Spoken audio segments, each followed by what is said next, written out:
Corolla. Then you go to the next corner and say, well, what did you see? Well, the gal in the green Corolla ran a red light, and the guy in the white pickup truck T-boned her because she was trying to run the red light even though it had already just turned red. And so you ask yourself, okay, these are two totally different perspectives, right? And they contradict each other, right? So a deconstructionist will go, okay, see, then there is no wreck. That's absolutely absurd. What you would say is that, okay, there was a wreck, people were injured, we need to figure out the details. And if we work a little harder, then maybe what we could do is figure out who was at fault in the wreck. But there's no doubt there was a wreck, and there's no doubt that people were injured and that two vehicles have been destroyed, a green Corolla and a white pickup truck. This is a truthful, objective reality that you can come to, but deconstructionists would deny that. See, what they would do is they'd say, well, because there's a difference in meaning or a difference in perspective, then that means the wreck never happened. You need to reject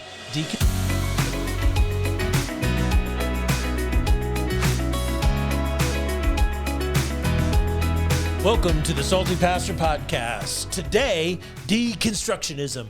Boy, it's all the rage. People deconstructing their institutions, their universities, their churches, deconstructing their relationships, marriage, parenting, kids, their religion, their faith, you name it, people are deconstructing it. It's all the rage. What is deconstructionism? Is it an intellectual tool to help get you to the truth? Is it give you a mental framework to see life more clearly? Does it bring any type of happiness or joy or enduring perseverance, courage, confidence, centered self-identity to your life? Or is it simply a mind virus that destroys everything it touches? You be the judge. Welcome to the Salty Pastor Podcast. I am Dr. Douglas Peak, and I am your sweet and kind, ever gentle Salty Pastor. We're wanting you to be coached up in your faith. I was in the full-time ministry for 39 years. I have a bachelor's in Bible and theology. I have a master's in education, and I have a doctor of ministry degree. And so all of that education and all those years of experience, I have come to a few basic conclusions. And that is, when you follow someone who tells you what to do when it comes to your faith, you always lose. That's right. The essence of faith is asking really great questions, thinking for yourself, and following your own convictions on those things. Now, it's very important to understand, I'm not advocating a solipsis. Solipsism is a form of philosophy. I'm not advocating radical individualism. What I'm saying is that you have to come to know the truth yourself.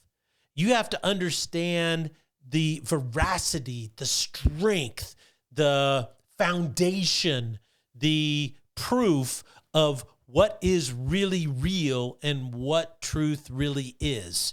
And you can't come to that because somebody told you about it. And you can't believe it because somebody told you to believe it. You have to come to this truth yourself. It is objective. It is a reality.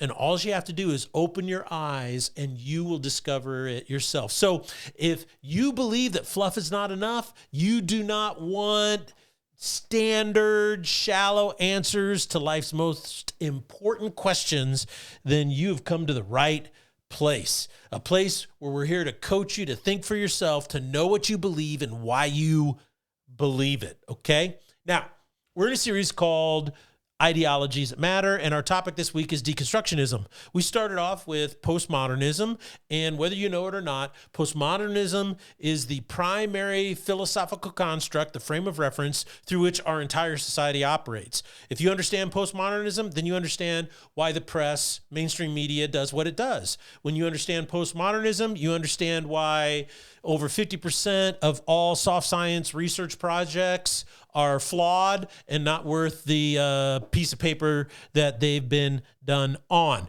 When you realize that truth is manipulated and pushed into a narrative in order to get people to do certain things, then the reason that is because of postmodernism. If you understand why Dr. Fauci can stand up and lie about masks and lie about social distancing, and our entire nation can force everybody to do things that are scientifically unproven, it's because of postmodernism. And that is that the narrative reigns supreme. Whether it's true or not is irrelevant. It's getting everybody to believe it or forcing them to believe it. I could go on and on and on.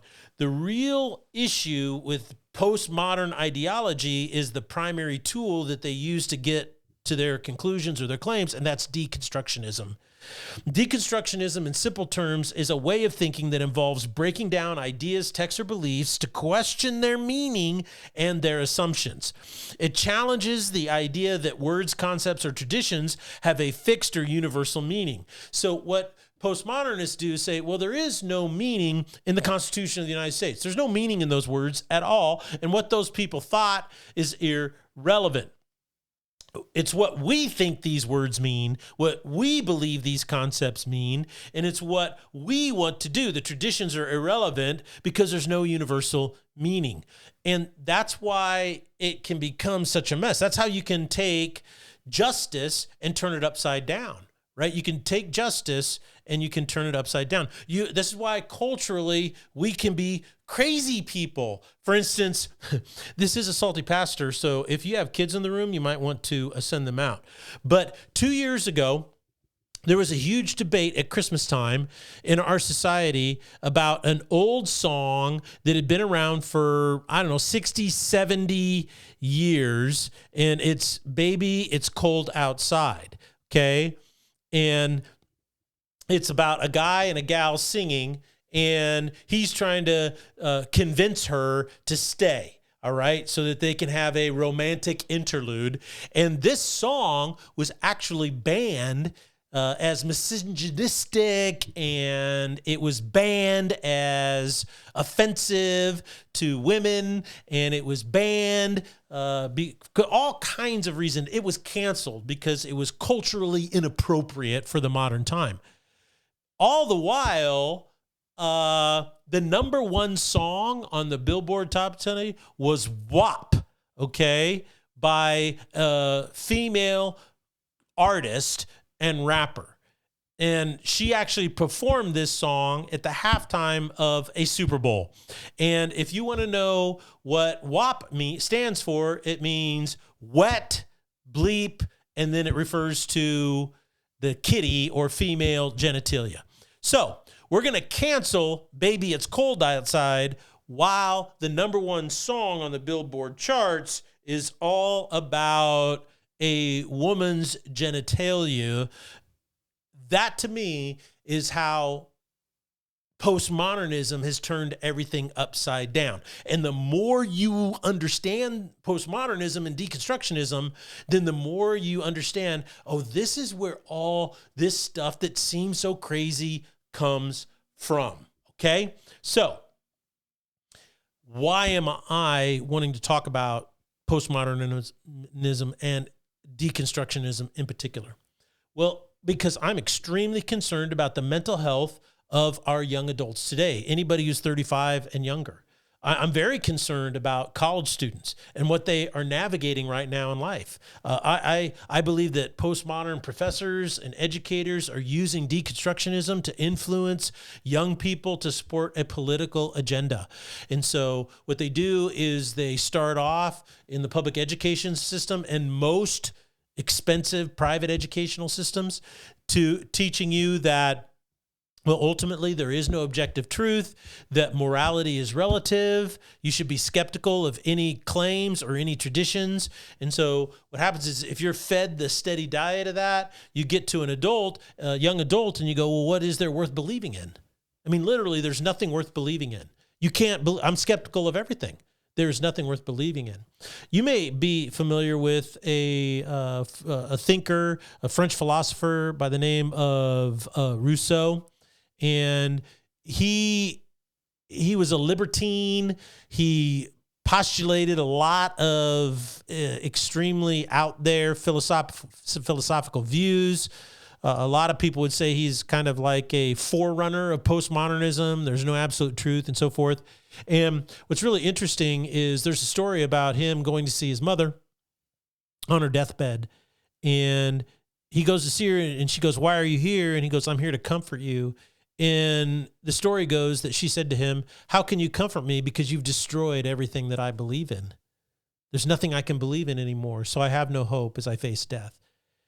And I think that's what postmodern deconstructionists in the church of postmodern deconstructionism is the modern day university, by the way, is basically stealing life from our young adults. It's stealing their very spark of life.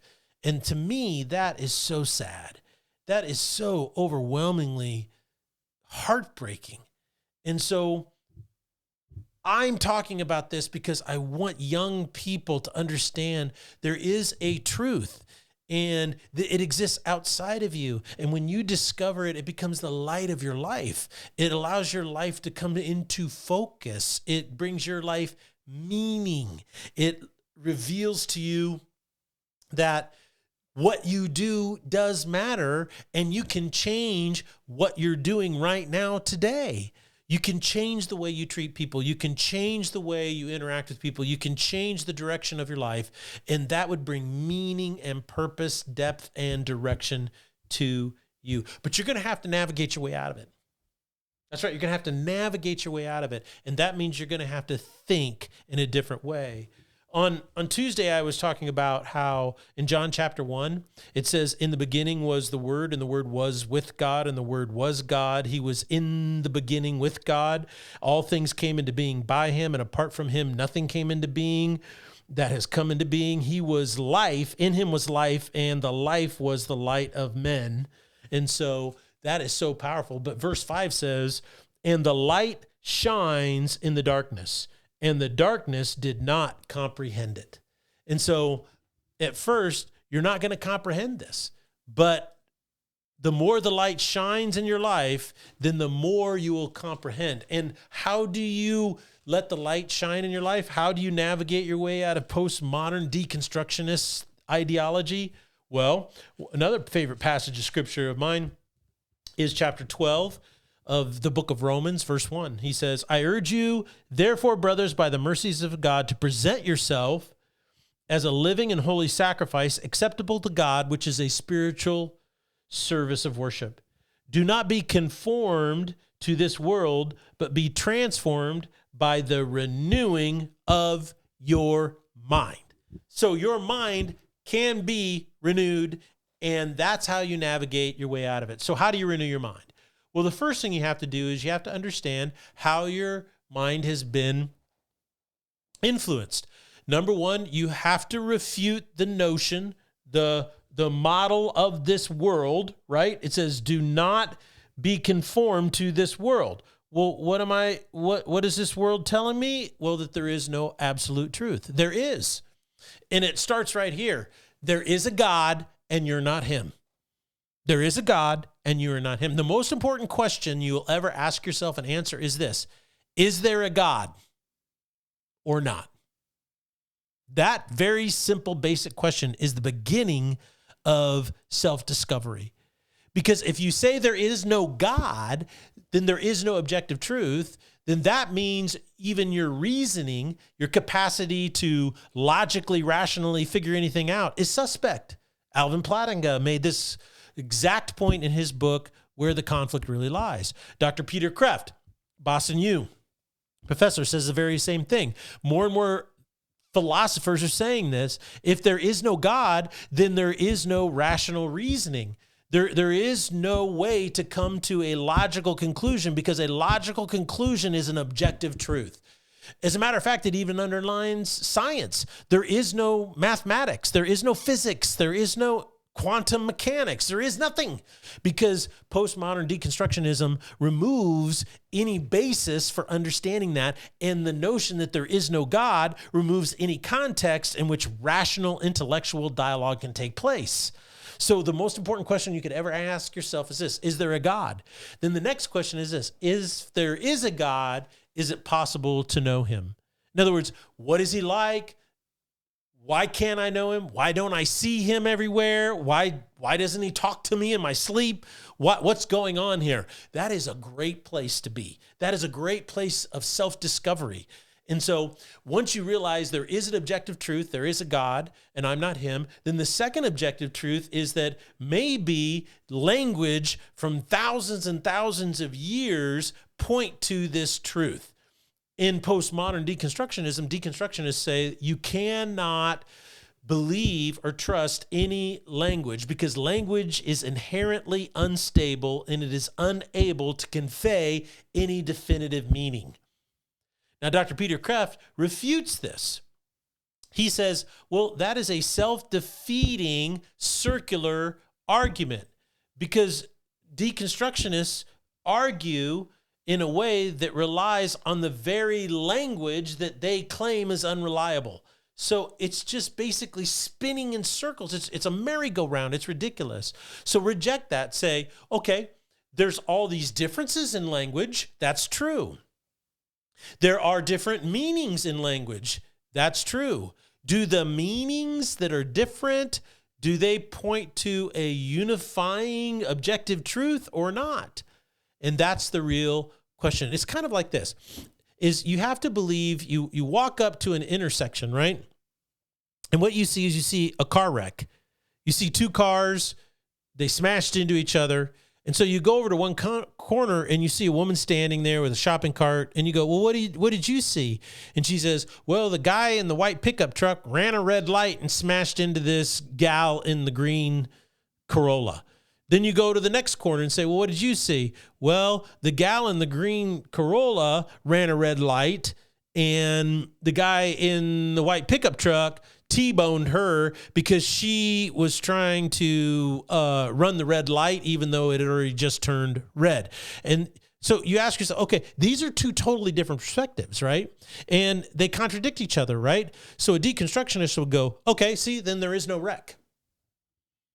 That's absolutely absurd. What you would say is that, okay, there was a wreck. People were injured.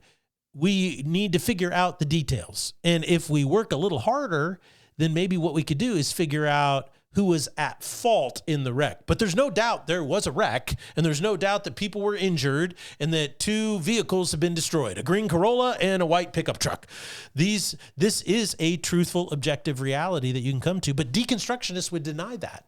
See, what they would do is they'd say, well, because there's a difference in meaning or a difference in perspective, then that means the wreck never happened. You need to reject deconstructionist thinking if you want to discover who you are, because this skepticism towards language and communication creates barriers to any authentic relationship and self-expression. It exacerbates feelings of isolation and loneliness. The more deconstructionist way of thinking you adopt, the more isolated you become, because you can't believe that the words people are using have any meaning in them whatsoever. What a depressing way to live. On the other hand, you can go to the scriptures and say, I need my brain to be rewired. How do I do that? Well, in 2 Timothy chapter 3, verse 16, it says, all scripture is inspired by God. It is profitable for teaching, reproof, correction, and for training in righteousness, that the man of God may be thoroughly equipped for every good deed or every good work. So scripture is an unchanging thing. Now, deconstructionists would always make these arguments. Oh, it's always changing. It's been interpreted thousands of times, and there's all these different things. And it goes, well, oh my goodness, that's a bunch of hooey. The bottom line is that I wrote a book called How to Read and Understand the Bible. You can go to Amazon. You can look it up. You can buy it, Dr. Douglas Peak. And it sits there and says why the Bible, the 66 books of the Bible, are the most trustworthy book of antiquity out of every book of antiquity that you could ever read or study. And it is unchanged. As a matter of fact, the most recent proof is, you heard about the Dead Sea Scrolls. Well, it's been taking decades and decades for researchers and scholars to actually unfold them and try to find out what's in them. And that's simply because they've been calcified, petrified, they've become hard, and you just can't unroll it and start reading it. Yet they come up with all these scientific ways and imaging and all this kind of stuff to slice them apart and take them apart. It's an extremely painstaking process. It's been happening in Jerusalem, down in Israel. They've done a great job, and they've been publishing what these scrolls said. And one of the most fascinating things, one of the greatest proofs of who Christ is and how truthful he is that they found an almost completely 100% intact scroll of the book of Isaiah. And your modern day translation reads exactly like this Dead Sea Scroll that they have dated to 150 BC, 150 years before Christ was born. That is unbelievable. So my point is, the text can be trustworthy. And when you read it, you're going to misunderstand it.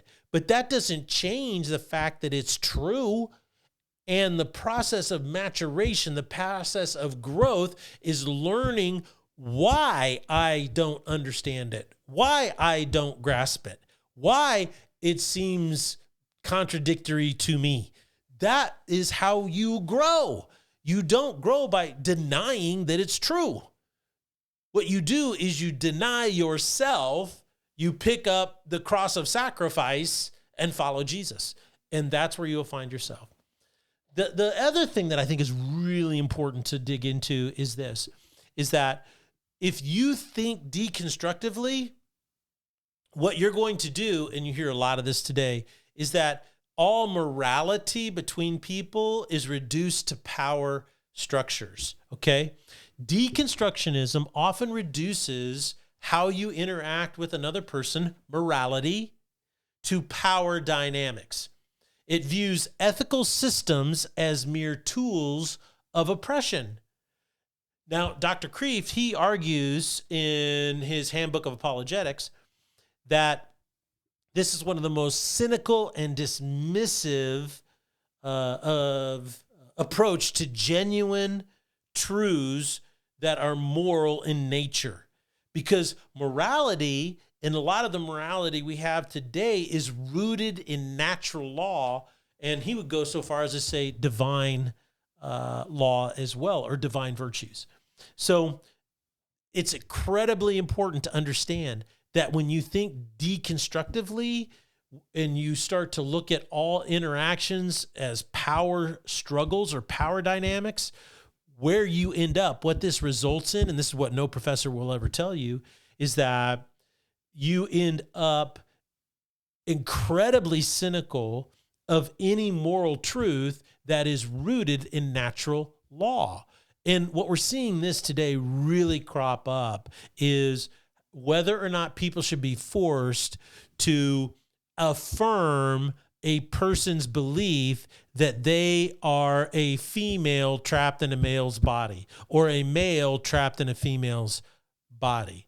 So in moral or ethical reasoning in America today, if you're a 35-year-old adult and you want to believe that you were born biologically a female, but you're actually a male, you identify as a male, you're trapped in a female's body, and you want to go get surgeries to do something about it, that's your right. That's your right.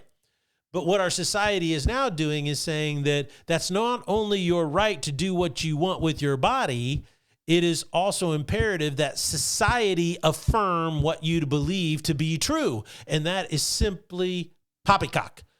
And how do you get to that point? Postmodern deconstructionism.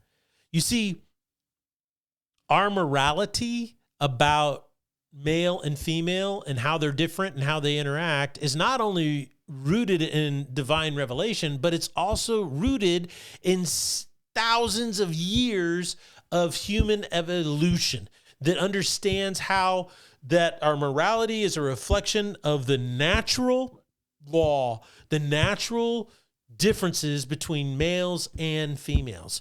And the problem I have with deconstructionist thinking and postmodern philosophers and thinkers and even politicians is the overt arrogance of their position. And that is that, 7,000 years of human recorded history are completely irrelevant. All those people were just a bunch of idiots, right? They had no idea, because up until 5 minutes ago, everybody knew there were differences between males and females, and that a female cannot be a male and a male cannot be a female. It just can't happen. But now all of that tradition is out the window because we want it to be. See, that's the problem with postmodern deconstructionism, is it never grounds you in any rooted truth outside of yourself, and that creates mental problems.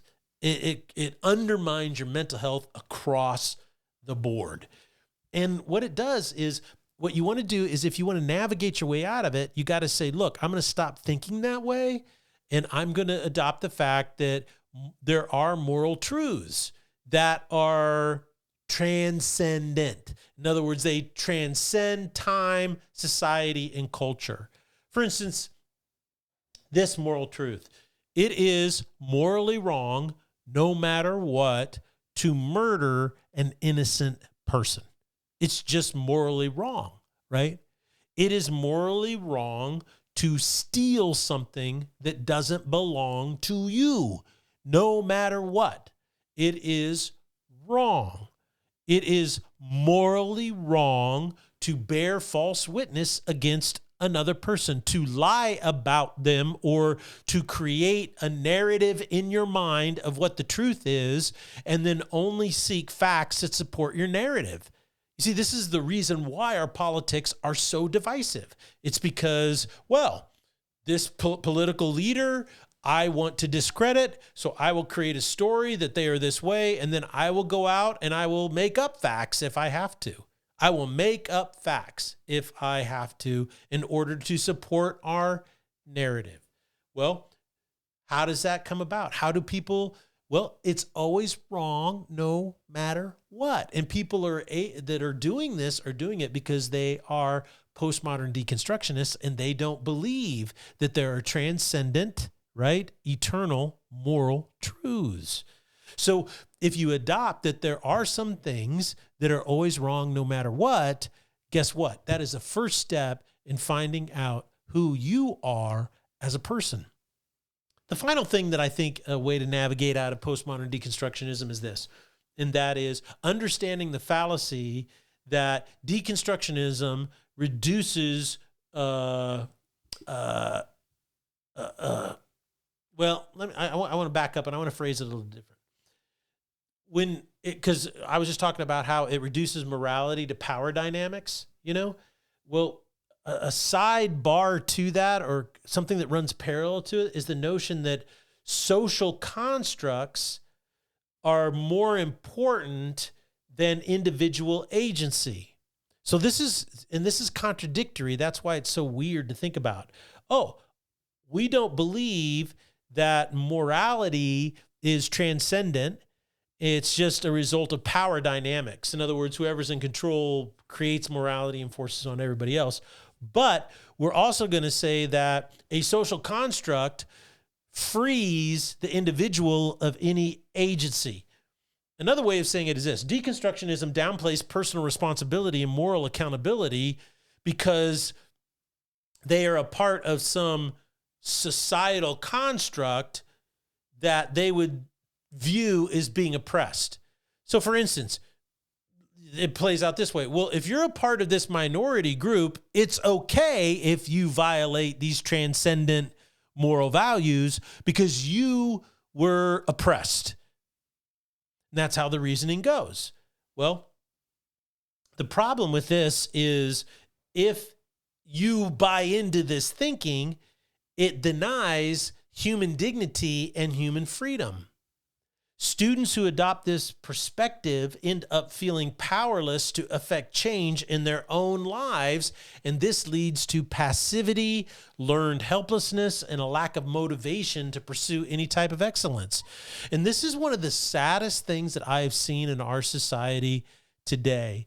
and that is what postmodern deconstructionism has done to ethnic minorities. It's really fascinating because you look at what it's done to the black community, is it has told them that society is systemically against you, so no matter what you do, you'll never get ahead.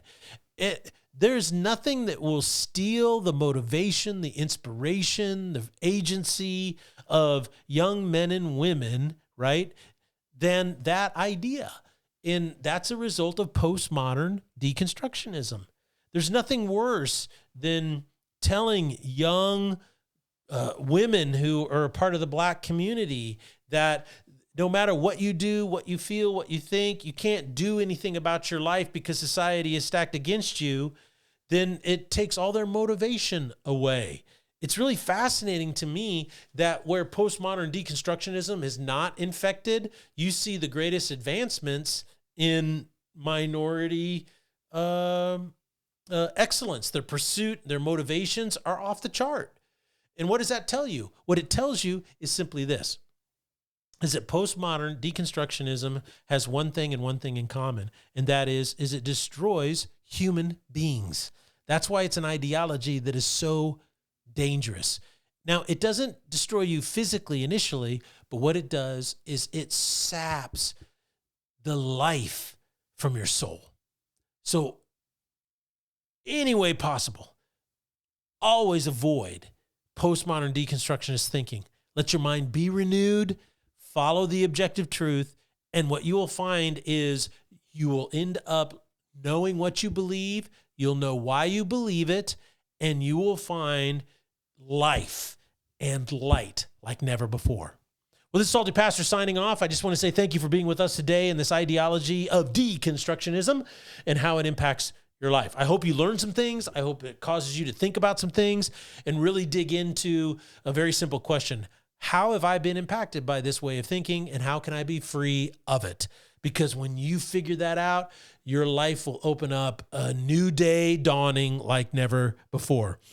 On Tuesday was Giving Tuesday, and we were given a $5,000 challenge gift that anybody who gives through this end of this week, today and tomorrow, their gift will be matched up to $5,000. So if you would be so kind as to go to our website at thesaltypastor.com and click on that donate button, or you can text the word give to 833-562-3051, and you can become a regular supporter of the Salty Pastor. Everything that you do is such a blessing to help us continue along. And remember, the Salty Pastor says, always think for yourself.